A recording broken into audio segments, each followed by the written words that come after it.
Hello friends, मैं रोहित कुमार स्वागत करता हूं आपके अपने चैनल मैथ्स श्रुति में। दोस्तों, जैसा आप जान रहे हैं एमटीएस का दोस्तों नोटिफिकेशन निकल चुका है। दोस्तों टोटल पोस्ट 6000 के लिए, इसके लिए दोस्तों मैथ के लिए दोस्तों टॉप 6 क्वेश्चन आपके लिए लाए हैं। तो दोस्तों यदि चैनल पहले विजिट करें, चैनल को सब्सक्राइब करें ताकि जब भी कोई नया वीडियो अपलोड करें उसका नोटिफिकेशन सबसे पहले आप तक पहुंचे। तो आइए दोस्तों हम लोग देखेंगे टॉप 6 क्वेश्चन जो विभिन्न प्रीवियस एग्जाम में दोस्तों पूछा चुका है। तो ये हमारा क्वेश्चन 1 है। क्वेश्चन क्या बोल रहा है, एक्स और वाई ऐसी दो संख्या है जिनका माध्य अनुपात 9 है और तृतीय अनुपात 243 है, तो एक्स और वाई का मान क्या होगा ये हमें निकालना है। दोस्तों इस प्रश्न को बहुत ही आसान तरीके से आप बना सकते हैं। अब हम लोग जानते हैं मध्य अनुपात 2 नंबर आपका है, यानी 2 नंबर गिवन है, एक्स और वाई है। ठीक है, एक्स और वाई है, आपको पता नहीं है कौन कौन नंबर है, एक्स और वाई मान लीजिए। अब हम लोग जानते हैं मध्य अनुपात जब भी निकालना हो दोस्तों, मध्यानुपात, तो क्या होता है, जो 2 नंबर है उन लोग का मल्टीप्लाई करके स्क्वायर रूट निकाल दें, यानी एक्स गुने वाई, रूट अंडर एक्स गुने वाई। वो आपका दिया गया है, कितना दिया गया है आपका, तो आपका दिया गया है दोस्तों 9 दिया गया है, यानी रूट एक्स वाई का हमारा जो वैल्यू है 9 है। तो हम लोग दोस्तों एक्स वाई का वैल्यू पता कर सकते हैं, ये स्क्वायर रूट है, उधर जाकर मल्टीप्लाई हो जाएगा, स्क्वायर बन जाएगा, यानी एक्स बराबर आप कितना होगा 81 हो गया। अब दोस्तों जो हमें दूसरा दिया गया है तृतीय अनुपात, तृतीय अनुपात क्या था दोस्तों, तो एक्स वाई 2 नंबर है, इसका तृतीय अनुपात जब भी निकालना हो तो वाई स्क्वायर दूसरे नंबर को स्क्वायर करके आप बटा में पहला नंबर, यानी वाई स्क्वायर बटा एक्स। दोस्तों इसका इस क्वेश्चन में कुछ इसका उपयोगी नहीं है, क्यों, क्योंकि अगर ऑप्शन हम लोग देखते हैं तो औसत नंबर लेंगे दोस्तों 2 नंबर जिसको मल्टीप्लाई करने में 81 आ जाए। तो देखिए पहला ऑप्शन है 3 और 9, तो 3 और 9 को मल्टीप्लाई कीजिएगा 27 आएगा। फिर दूसरा ऑप्शन है 3 और 27, 3 और 27, तो वो 81 आ रहा है, यानी ऑप्शन नंबर बी हो सकता है। ठीक है, अब सी देखते हैं ऑप्शन, तो 6 और 27 है, तो वो तो नहीं होगा क्योंकि 81 आपको लाना है, 81 से ज्यादा हो जाएगा। अगर 6 और 81 देखते हैं वो भी नहीं होगा, यानी जो आपको बी ऑप्शन है दोस्तों वो आपका राइट आंसर है। तो दोस्तों मात्र हम लोग मध्यानुपाती से निकालकर, मध्यानुपात जो दिया गया था 9, उसके दोस्तों हेल्प से हम लोग इसका आंसर निकाल लिए। तो जो आपको तृतीय अनुपाति दिया गया था तो उसका कोई वैल्यू नहीं था, कितना दिया था तृतीय अनुपाति, तो 243 दिया गया था, तो इसका दोस्तों कोई वैल्यू नहीं था, कोई मतलब उपयोग ही नहीं था। इस जो वैल्यू दिया गया है तृतीय अनुपात का उसका कोई उपयोग नहीं है। तो मात्र दोस्तों हम लोग मध्यानुपात के माध्यम से हम लोग निकाल लिए कि 2 नंबर कौन कौन होगा, तो 3 और 27 होगा। और ये प्रश्न दोस्तों एसएससी सीजीएल टायर 1 2017 में पूछा चुका है। तो उम्मीद करते हैं ये प्रश्न आपको समझ में आया, कैसे इसको सॉल्व करना है। तो आइए हम लोग क्वेश्चन नंबर 2 की ओर बढ़ते हैं। फ्रेंड्स, रेशियो एंड प्रोपोर्शन का बहुत ही महत्वपूर्ण प्रश्न है। तो क्वेश्चन हमारा इस प्रकार है दोस्तों, कैसे इसको बनाना तो समझिएगा। बोल रहा है कि 4 कलम 6 नोटबुक तथा 9 फाइल का मूल्य 305 रुपए है, 3 कलम 4 नोटबुक तथा 2 फाइल का मूल्य 145 रुपए है। तो आपको निकालना है 5 कलम 8 नोटबुक तथा 16 फाइल का आपको मूल्य निकालना है। तो आप दोस्तों शुरुआती में देखिएगा तो आपसे नहीं बन पाएगा, लेकिन इसको बनाना है क्या सॉर्टिक है दोस्तों वो समझिएगा। तो जैसे सब क्वेश्चन बोला वैसे कीजिए। तो 4 कलम यानी 4 पेन प्लस में 6 नोटबुक कॉपी प्लस में 9 फाइल, कितना मूल्य है, तो मूल्य दिया गया आपको 305 दिया गया है, यहाँ 305 लिख लीजिए। ठीक है दोस्तों, अब फिर आपको दिया गया 3 कलम यानी 3 पेन प्लस में 4 नोटबुक और प्लस में 2 फाइल, तो कितना दिया गया है, तो 145 दिया गया है, लिख लीजिए। अब हमें निकालना क्या है वो भी लिख लेते हैं। 5 कलम यानी 5 पेन प्लस में 8 नोटबुक और प्लस में 16 फाइल। अगर दोस्तों अगर इसको हम लोग माइनस करते हैं 4 पहला इक्वेशन, और ये पहला इक्वेशन दूसरा इक्वेशन तीसरा इक्वेशन, सॉरी पहला और दूसरा हो गया। अगर पहला और इक्वेशन को दोस्तों हम लोग डिफरेंस लेते हैं, 4 - 3 1 हो जाएगा। ठीक है, 6 - 4 2 हो जाएगा और 9 - 2 7 हो जाएगा। ठीक है दोस्तों, तो माइनस करके देखते हैं। तो 4 - 3 1 यानी 1 पेन निकल के आ गया, प्लस में 6 - 4 यानी 2 नोटबुक निकल के आया, और प्लस में 9 - 2 यानी 7 फाइल निकल के आया। ये तो आपको समझ में आ रहा होगा। अब इधर भी रुपया का डिफरेंस ले लेते हैं, तो 305 में से 145 गया, कितना होगा 0 6 और 160 हो गया। ठीक है दोस्तों, अब हमारा क्या करेंगे, ये पहला इक्वेशन है, दूसरा इक्वेशन, ये तीसरा इक्वेशन। अब दोस्तों हमें निकालना है इसका 5 पेन 8 नोटबुक और 16। तो दोस्तों अगर थर्ड इक्वेशन और पहला इक्वेशन को जोड़ देंगे तो हमारा ये निकल के आएगा। देखिए 1 पेन 4 पेन 5 पेन हो गया, 2 नोटबुक 6 नोटबुक 8 नोटबुक हो गया, 7 फाइल 9 फाइल 16 फाइल हो गया। देखिए दोस्तों कैसे हम लोग निकल सकते हैं। तो अब आराम से निकल जाएगा, तो आराम से निकालिए, दोनों को जोड़ दीजिए। तो 305 और 160 को जोड़ेंगे दोस्तों तो कितना आंसर आएगा, तो 305 प्लस में 160 को जोड़ते हैं तो 0 0 6 5 11 3 1 5 यानी 510 रुपया दोस्तों इसका आंसर हो गया। तो कौन सा ऑप्शन है आपका, 305 और 100 कितना में 160 को जोड़ना है ना, तो 305 और 160 को जोड़े कितना आएगा हमारा, सॉरी 5 हो गया, क्या क्या कर देते हैं, ये 5 हो गया और ये 6 हो गया, 465 आएगा ना, 465 आएगा, यानी 350 लिखे हैं, यहाँ 305 ना है, 305 और 160 को जोड़ देंगे तो कितना आएगा दोस्तों, 465 आएगा। ये आपका आंसर होगा। तो कौन सा ऑप्शन है आपका, ऑप्शन नंबर दोस्तों जो बी है वो आपका राइट आंसर है। तो देखा दोस्तों आपने कैसे हम लोग इस तरह प्रश्नों को बहुत ही आसान तरीके से बना सकते हैं। तो आइए हम लोग क्वेश्चन नंबर 3 की ओर बढ़ते हैं। फ्रेंड्स, हमारा क्वेश्चन नंबर 3 इस प्रकार है। तो क्या क्वेश्चन बोला है, यदि गिरधर का वेतन हरिराज के वेतन से 5/3 गुना है और रौनक का वेतन हरिराज के वेतन से 2/3 गुना है, तो गिरिराज और रौनक के वेतन का अनुपात क्या होगा, यह हमें निकालना है दोस्तों। बहुत ही आसान प्रश्न है, जैसे क्वेश्चन बोला उसे लिख लीजिए। तो गिरिराज रौनक, यानी गिरिराज रौनक 2 आदमी हैं, यहाँ लिख लीजिए गिरिराज और रौनक, ठीक है। तो क्या बोल रहा है, किसका यदि गिरिराज का वेतन हरिराज के वेतन से, किसके वेतन से, गिरिराज का वेतन हरिराज के वेतन से, ठीक है। तो यहाँ हरिराज लिख लीजिए, हरिराज कितना जाता है, तो हरिराज के वेतन से दोस्तों 5/3 गुना है, यानी हरिराज का वेतन 3 होगा तो गिरिराज का वेतन कितना होगा, 5 होगा। यानी दोस्तों जिसके साथ से लगा हो वो बाद में आएगा, यानी गिरिराज या हरिराज, तो हरिराज से, तो से यानी 5/3 है, यानी जो डिनोमिनेटर में होगा दोस्तों वो जो से लगा हुआ है उसका बता रहा है, यानी 3 हो जाएगा हरिराज और 5 क्या हो जाएगा, गिरिराज हो जाएगा। ये हमेशा याद रखिएगा, ठीक है। अब फिर बोल रहा है कि रौनक का वेतन हरिराज के वेतन से 2/3 गुना है। अब किसका वेतन, तो रौनक का वेतन, अब रौनक का वेतन हरिराज के वेतन से, ठीक है।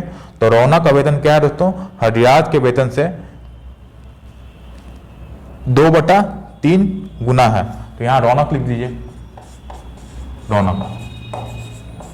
तो रौनक का वेतन क्या है दोस्तों, हरिराज के वेतन से 2/3 गुना है। तो फिर हरिराज के वेतन से, यानी 3 यहाँ लिखिए, यहाँ 2 लिखिए, तो 3 यहाँ कैरी कर दीजिए, यहाँ 3 हो जाएगा, यहाँ 3 हो जाएगा। तो कितना होगा दोस्तों, 15, 9, 6 आपका राइट आंसर है। तो फिर से दोस्तों इसको काट लेते हैं, तो 15, 9, 6 का तो कितना आएगा, तो हमें किसका निकालना है, तो गिरिराज और रौनक का हमें वेतन निकालना है। तो गिरिराज कितना है, 15 है और रौनक कितना, 6 है, यानी 15/6 का अगर निकालना है तो 3 से काटिएगा, 3 से 15, 3 से 6, यानी 5/2 आपका आंसर आएगा। तो कौन सा ऑप्शन है आपका, तो ऑप्शन नंबर आपका डी है दोस्तों, जो आपका राइट आंसर है। ऑप्शन नंबर डी आपका राइट आंसर है। तो फिर से समझते हैं इस प्रश्न को कैसे बनाना है, बहुत इंपॉर्टेंट प्रश्न है। यदि गिरिधर का, सॉरी गिरिधर है,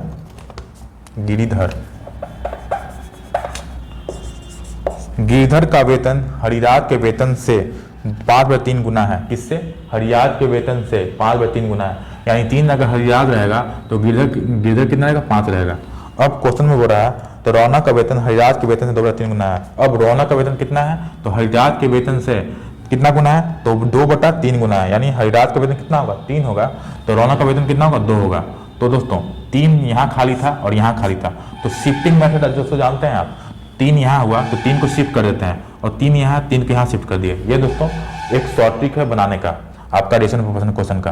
तो अब 5 × 3 15 हो गया, 3 × 3 9 हो गया और 3 × 6 हो गया, यानी कितना आंसर आएगा हमारा, हमें निकालना है गिरधर और रौनक के बीच का निकालना है, यानी 1506, यानी कितना करेंगे हम लोग, 5/2 आपका आंसर हो गया। तो कौन सा ऑप्शन है, ऑप्शन नंबर डी दोस्तों आपका राइट आंसर है। तो दोस्तों इसके लिए आपको बेसिक कॉन्सेप्ट सीखना होगा। ये तो दोस्तों हम लोग टॉप क्वेश्चन कर रहे हैं, लेकिन इसमें दोस्तों बेसिक कॉन्सेप्ट नहीं सीखेंगे। कॉन्सेप्ट है जो आपको दोस्तों चैनल पर आइएगा तो चैनल पर दोस्तों पूरा कॉन्सेप्ट पढ़ा हुआ है, ठीक है। तो आइए दोस्तों अब हम लोग एज रिलेटेड प्रॉब्लम करेंगे, जो कि दोस्तों बहुत बार एग्जाम में पूछा जाता है। फ्रेंड्स, हम लोग अब करेंगे क्वेश्चन एज रिलेटेड प्रॉब्लम है। क्वेश्चन क्या बोला, राम और रहीम की आयु का अनुपात 10 साल पहले 1:3 था, यानी 10 साल पहले, यानी -10 राम और रहीम। तो यहाँ लिखिए राम लिखिए और यहाँ रहीम लिखिए, कितना था, तो राम और रहीम दोस्तों कितना था दोस्तों, तो 1:3 था 10 वर्ष पहले। अब 5 साल बाद यानी +5 लिखिए, यहाँ 0 लिखिए। देखिए 10 साल पहले 1:3 था और 5 साल बाद यानी प्रेजेंट के 5 साल बाद कितना है, तो 2:3 हो जाएगा। तो बोल रहा है कि तो वर्तमान आयु का अनुपात ज्ञात करें, यानी प्रेजेंट एज का आपको क्या निकालना है, रेशो निकालना है। जब भी ऐसा प्रश्न निकले दोस्तों सबसे पहले आपको क्या करना है ये समझिएगा। यहाँ पे हम लोग देखेंगे डिफरेंस, 2 और 3 कितना है, 1 का डिफरेंस। यहाँ देखेंगे 2 का डिफरेंस। सबसे पहले इसको बैलेंस करेंगे, हमेशा याद रखिए दोस्तों, सबसे पहले क्या करना है, इसको बैलेंस डिफरेंस करना है। यानी यहाँ 1 है, यहाँ 2 है, तो 1 और 2 का एलसीएम लेंगे 2 होगा, यानी यहाँ भी 2 से मल्टीप्लाई करना होगा। तो यहाँ 1 से 3 हो गया, यहाँ 2 से मल्टीप्लाई किए यानी कितना हो गया 4:6 हो गया। अब दोस्तों फिर क्या करना है आपको, फिर हम लोग देंगे यहाँ से ये 1 और 4 कितना डिफरेंस है 3 यूनिट, यानी 3 यूनिट का यहाँ डिफरेंस हो रहा है। यहाँ कितना है दोस्तों, यहाँ भी 3 यूनिट है, यानी दोनों बराबर होगा हमेशा। तो पहले क्या करेंगे 1 से 3 हो गया, 2 से 3 हो गया, यहाँ पे 2 यूनिट डिफरेंस है, यहाँ 1 यूनिट है, इसको बैलेंस किए तो कितना आ गया 1 से 3 हो गया, 4 से 6 हो गया। तो अब यहाँ देख रहे हैं, यहाँ हमारा 10 साल पहले अगर 1 है तो 5 साल बाद कितना है 4 यूनिट एज हो गया। अब यहाँ 3 यूनिट का लेकिन डिफरेंस है, लेकिन क्वेश्चन में कितना का डिफरेंस दोस्तों बोल रहा है 10 साल पहले और 5 साल बाद, यानी डिफरेंस लेते हैं तो कितना साल का एज हो जाएगा दोस्तों, कितना साल का डिफरेंस होगा एज का, तो 15 साल का दोस्तों डिफरेंस होगा। कैसे, तो देखिए -10 है तो -10 से अगर 0 लाएंगे यानी प्रेजेंट एज पे लाएंगे 10 वहाँ हो गया और फिर 5 यहाँ यानी 15 हो गया। और यहाँ कितना है 3 यूनिट का, तो 3 यूनिट बराबर कितना हो गया हमारा 15 हो गया। तो 1 यूनिट बराबर कितना हो जाएगा हमारा 15/3 यानी 5 हो जाएगा। अगर हम लोग एज निकालते हैं ये कितना हो जाएगा हमारा, ये 4 यूनिट है यानी 4 गुने 5 20 हो जाएगा, और ये कितना होगा 6 गुने 5, 1 यूनिट बराबर 5 है तो 4 यूनिट बराबर कितना होगा 4 गुने 5 20 हो गया, और 6 यूनिट बराबर कितना हो गया 6 गुने 5 यानी 30 हो गया। ये दोस्तों क्या है, ये हमारा 5 साल बाद का है ना, ये 5 साल बाद का है तो 5 साल बाद 20 होगा, और 5 साल बाद जो राम है 5 साल बाद 20 होगा और रहीम 5 साल बाद 30 होगा। तो हमें क्या निकालना है प्रेजेंट का निकालना है, तो प्रेजेंट का निकालना है तो क्या करेंगे माइनस कर देंगे 5, तो 20 में से अगर 5 माइनस कर दिए यानी 15 हो गया, राम का उम्र 15, और रहीम का कितना होगा दोस्तों, तो रहीम का हो गया 30 - 5 यानी 25 हो गया। अगर सॉल्व करते हैं तो 15 5 से 3 बार में और 25 5 बार में, यानी 3:5 आपका आंसर हो गया। तो कौन सा ऑप्शन है आपका, तो ऑप्शन नंबर जो बी है दोस्तों आपका राइट आंसर है, ऑप्शन बी आपका राइट आंसर है। दोस्तों ऐसा प्रश्न बहुत बार एग्जाम में पूछा जाता है, तो उम्मीद करते हैं जब भी ऐसा प्रश्न आएगा आपको आप बना सकते हैं। सबसे दोस्तों क्या करेंगे, राम रहीम लिखेंगे, 1 से 3 हो गया, 2 से 3 हो गया। सबसे पहले आपको राम और रहीम के बीच का जो डिफरेंस है उसको बैलेंस करना होगा। यहाँ 2 है यहाँ 1 है, सबसे पहले बैलेंस कर दिए हम लोग, तो 1 से 3 हो गया, 4 से 6 हो गया। अब फिर हम लोग देख रहे हैं कि ये राम है और ये क्या है दोस्तों रहीम है, ये 1 से 4 हो गया, कितना 3 भरा, लेकिन क्वेश्चन में कितना साल का डिफरेंस है यानी कितना साल का गैप है, यहाँ -10 हो गया, यहाँ 5 हो गया, यानी 15 वर्ष का गैप है, यानी 3 यूनिट बराबर कितना है 15 वर्ष है, तो 1 यूनिट बराबर कितना है 5 वर्ष है। अगर हम निकालना है राम और रहीम का प्रेजेंट एज तो पहले हम लोग निकाल लेते हैं कि 5 साल बाद यानी प्रेजेंट एज के 5 साल बाद कितना कितना एज हो रहा है, तो 4 यूनिट है यानी 4 × 5 20 वर्ष हो गया, और 6 × 5 30 वर्ष हो गया। अब हम लोग राम और रहीम का प्रेजेंट निकालते हैं तो 5 माइनस कर देंगे, 20 - 5 15 हो गया, और 30 - 5 25 हो गया। दोनों का रेशो ले लिए, कितना आ गया हमारा 3:5 आपका आंसर हो गया। तो ऑप्शन नंबर कौन सा है दोस्तों, ऑप्शन नंबर बी आपका राइट आंसर है। तो उम्मीद करते हैं दोस्तों कि ये प्रश्न भी आपको समझ में आया होगा। तो आइए कुछ और प्रश्न करेंगे दोस्तों। तो फ्रेंड्स हमारा नेक्स्ट क्वेश्चन ऐसा रहा, तो ये हमारा दोस्तों बहुत ही इंपॉर्टेंट प्रश्न है, बहुत बार एग्जाम में ऐसा प्रश्न देखने को मिलता है आपको। क्वेश्चन क्या बोल रहा है, किसी फन पार्क के एंट्री टिकट के मूल्य में 7 से 9 के अनुपात में वृद्धि हुई, यानी पहले 7 था अब बढ़ के 9 यूनिट हो गया हमारा फीस, जिसके कारण ग्राहकों की संख्या में 13 से 11 के अनुपात में कमी आई। प्रतिदिन होने वाला नया कलेक्शन कितना होगा यदि कीमत बढ़ने के पहले प्रतिदिन है जो 2,27,500 रुपये का कलेक्शन होता था। दोस्तों बहुत ही आसान प्रश्न है। तो हम लोग जानते हैं यहाँ क्या लिखे दोस्तों, टिकट का मूल्य और यहाँ व्यक्ति की संख्या। तो दोस्तों अगर टोटल हमें इनकम निकालना हो तो क्या करते हैं, तो टिकट का मूल्य है और व्यक्ति को दोनों को मल्टीप्लाई कर देंगे तो जो हमारा टोटल पैसा होगा वो निकल के आएगा। तो मूल्य कितना है दोस्तों, तो पहले मूल्य था यहाँ ओल्ड लिखिए यानी पुराना और नया। पहले मूल्य था दोस्तों 7 अब बढ़ के 9 हो रहा है, और आदमी पहले कितना आता था, तो आदमी पहले हमारा आता था आपको 13 आदमी आता था, अब टिकट का मूल्य बढ़ रहा है यानी आदमी कितना आ रहा है 11 आ रहा है। बस दोस्तों आप इनकम यानी जो हमारा इनकम है वो कितना है तो मल्टीप्लाई कर दीजिए, यानी 13 से 91, पहले 91 रुपये कमाता था लेकिन अब कितना कमा रहा है 11 × 9 99 रुपये कमा रहा है, यानी कितना यूनिट का डिफरेंस हो रहा है दोस्तों 9 यूनिट का ज़्यादा कमा रहा है। ठीक है 8 यूनिट ज़्यादा कमा रहा है, पहले 91 रुपये कमाता था लेकिन अब कितना कमा रहा है 99 रुपये कमा रहा है। तो दोस्तों क्वेश्चन में क्या बोला है कि पहले का जो रुपया दिया गया आपको कि 2,27,500 रुपये कमाता था, तो आपका 91 यूनिट बराबर कितना दिया गया है, तो 91 यूनिट बराबर दिया गया है 2,27,500। ठीक है कितना दिया गया है 2,27,500 दिया गया है, हमें निकालना है 99 यूनिट का वैल्यू। तो आराम से निकालेंगे दोस्तों, तो 2,27,500 बटा में 91, तो अगर हम 91 से काटते हैं दोस्तों तो कटेगा दोस्तों 25 बार में। ठीक है तो अगर काटते हैं 91 से 2275 काटते हैं तो 91 दूनी 93 27 होगा, 91 दूनी यानी कितना होगा 2 18, फिर ये कितना होगा 5 हो गया, 4 हो गया, 5 यानी दोस्तों 5 बार में कटेगा 5, हाँ 25 बार में दोस्तों कट जाएगा। ये 25 बार में और 2 जीरो यानी 2500 आ गया दोस्तों। यानी 91 यूनिट बराबर कितना आ गया हमारा, 1 यूनिट बराबर कितना आ गया हमारा, ये देखिए 1 यूनिट बराबर कितना आ गया 2500 आ गया। तो हमें 99 यूनिट का वैल्यू निकालना है तो 2500 गुने में क्या करेंगे दोस्तों 99 कर देंगे, ये आपका नया मूल्य आ जाएगा। कितना रुपया हम लोग कमा रहे हैं अब, तो 25 को 99 करने का अर्थ है तो कितना करेंगे दोस्तों, कर देते हैं तो 99 गुने 25 करते हैं तो देखिए 2500 हो जाएगा। 25 अगर 99 को हम लोग क्या लिख सकते हैं 100 माइनस वन लिख सकते हैं तो 100 यानी 2500, 2 जीरो और -1 यानी 2500, ये आपका आंसर आ गया। तो 2,50,000 में 2500 माइनस कर दीजिएगा तो कितना आएगा हमारा, 2,50,000 में कितना 2500 अगर माइनस कीजिएगा तो कितना आएगा 0,0,5,7,4 यानी 2,47,500 ये आपका आ गया दोस्तों। तो 2,47,500 आपका नया मूल्य आ गया। तो कौन सा ऑप्शन है आपका, तो ऑप्शन नंबर बी है दोस्तों जो आपका राइट आंसर है। और ये प्रश्न हमारा SSC CGL टायर 1 एग्जाम 2018 में पूछा चुका है, ठीक है। तो ऑप्शन नंबर बी दोस्तों आपका राइट आंसर है। दोस्तों उम्मीद करते हैं कि ये वाला जब भी प्रश्न है तो ऐसा प्रश्न है तो आप बना सकते हैं।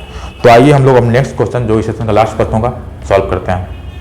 फ्रेंड्स हमारा क्वेश्चन इस प्रकार है, आप देख सकते हैं। तो क्वेश्चन क्या बोल रहा है, यदि 50 कम लोगों ने आवेदन किया होता और 25 कम लोग चुने गए होते तो चुने गए व न चुने गए लोगों का अनुपात 9:4 होता है। यदि चुने गए तथा न चुने गए लोगों का अनुपात 2:1 है तो कितने लोगों ने आवेदन किया था ये हमें निकालना है। तो यहाँ क्या लिखे दोस्तों, इलेक्टेड और नॉन इलेक्टेड, यानी चुने गए और न चुने गए कितना है, तो दिया गया आपका रेशियो दिया गया 2:1, ठीक है। टोटल अगर निकालना है टोटल कितना हो जाएगा, तो दोनों को ऐड कर देंगे यानी टोटल हो जाएगा यानी 3x हो जाएगा। यानी अगर 2x मानते हैं इसको तो इसको x मान लेते हैं, टोटल कितना है 3x है। अब अकॉर्डिंग क्वेश्चन जैसे क्वेश्चन में बोल रहा है वैसा लिख दीजिए। बोल रहा है कि यदि 50 कम लोगों ने आवेदन किया होता यानी 3x यानी 50, ठीक है। तो चुने गए होना चुने गए लोगों का 9:4 होता। यदि 50 कम लोगों ने आवेदन किया होता और 25 कम चुने गए होते यानी 25 कम चुने गए होते, ठीक है। यानी 2x माइनस 25 कम चुने गए होते और 50 लोगों ने कम आवेदन किया होता है, यानी टोटल में से 50 अगर कम करते हैं 50 तो कितना होता है, तो बराबर में चुने गए व न चुने गए लोगों का अनुपात 9:4 था, यानी 9/13 कर देते हैं। यानी 13 क्या हो गया, ये टोटल हो गया। जैसे चुने गए और न चुने गए दोनों को ऐड कर दिए तो कितना हो गया 13 हो गया, जो कि ये टोटल वाला है 3x माइनस 50 यानी टोटल 13 हो गया। और ये चुने गए 9 यूनिट हो गया, तो बस आपको अप्लाई कर दिया आंसर आ जाएगा आपका। तो 13 दूनी 26x माइनस 13 गुने 25 करते हैं तो कितना आएगा हमारा, 25 गुने 13 करते हैं कितना आएगा हमारा, 5 3 15 1 7, ठीक है। फिर 5 2 यानी 5 12 325 हो जाएगा, बराबर 27x माइनस 450 हो गया। तो 26 27 है तो उधर जाकर x का वैल्यू कितना हो जाएगा, तो x बराबर हो जाएगा दोस्तों हमारा आपका कितना आएगा, ये हमारा 450 इधर आ जाएगा। तो 450 में से 325 माइनस कीजिएगा तो कितना आएगा हमारा, 75 हो गया, 75 और 50 125 आएगा। कितना इसका आंसर आया दोस्तों, तो 375 आ रहा है। 375 से 125 हो गया, 100 कितना आ गया 125 आ गया। अब हमें क्या निकालना है, टोटल निकालना है। टोटल कितना है 3x है, तो 125 गुने 3 कर दीजिए तो 5 3 15 5 1 3 6 1 7 375 आ ही रहा है। तो 375 आपका आंसर हो गया। तो कौन सा ऑप्शन है आपका, ऑप्शन नंबर सी है दोस्तों, ये आपका राइट आंसर है। और ये प्रश्न हमारा SSC CGL टायर 1 एग्जाम 2018 में पूछा चुका है। तो फिर से एक बार और समझते हैं दोस्तों इस प्रश्न को। यदि 50 कम लोगों ने आवेदन किया होता और 25 कम लोग चुने गए होते तो चुने गए व न चुने गए लोगों का अनुपात 9:4 था। यदि चुने गए तथा न चुने गए लोगों का अनुपात 2:1 था, ठीक है। यानी ओरिजिनल कितना है 2:1 है, यानी चुने गए 2x मान लिए, न चुने गए x हो गया, टोटल कितना हो गया 3x हो गया। अगर 50 कम लोगों ने आवेदन किया होता यानी 3x माइनस 50 तो चुने गए लोग कितना होता 2x माइनस 25 कम लोग चुने गए होते हैं यानी 2x 25 हो गया। दोनों का रेशो कितना है, तो 9 रेशो आपका 4 दिया गया था, वो चुने गए वो ना चुने गए थे, तो चुने के 9 हो गया और टोटल ऐड कर देंगे, यानी 9 और 4 ऐड कर देते हैं, यानी टोटल हो जाता 13 हो गया। तो 9 बाई 13 सॉल्व किया, एक्स का वैल्यू कितना है 125 आ गया। लेकिन हमें क्या निकालना है, टोटल कितना हमारा लोगों ने आवेदन किया था ये हमें निकालना है, यानी 3x का वैल्यू निकालना है। 3 गुने x यानी 125 गुने 3 यानी 375 आदमी ने आवेदन किया था। दोस्तों ये है आज का सेशन। उम्मीद करते हैं कि आपके एग्जाम में दोस्तों बेनिफिट होगा ये सेशन करने से। दोस्तों मिलते हैं एक नए सेशन में और भी अच्छे प्रश्नों को लेकर। अगर सेशन अच्छा लगा हो तो हमारे चैनल को सब्सक्राइब करना भूलें। अगर फेसबुक पेज पे हैं तो पेज को फॉलो करें। तो फ्रेंड्स आज के इतना ही, मिलते हैं और भी अच्छे प्रश्नों को। Thanks for watching. जय हिंद, वंदे मातरम।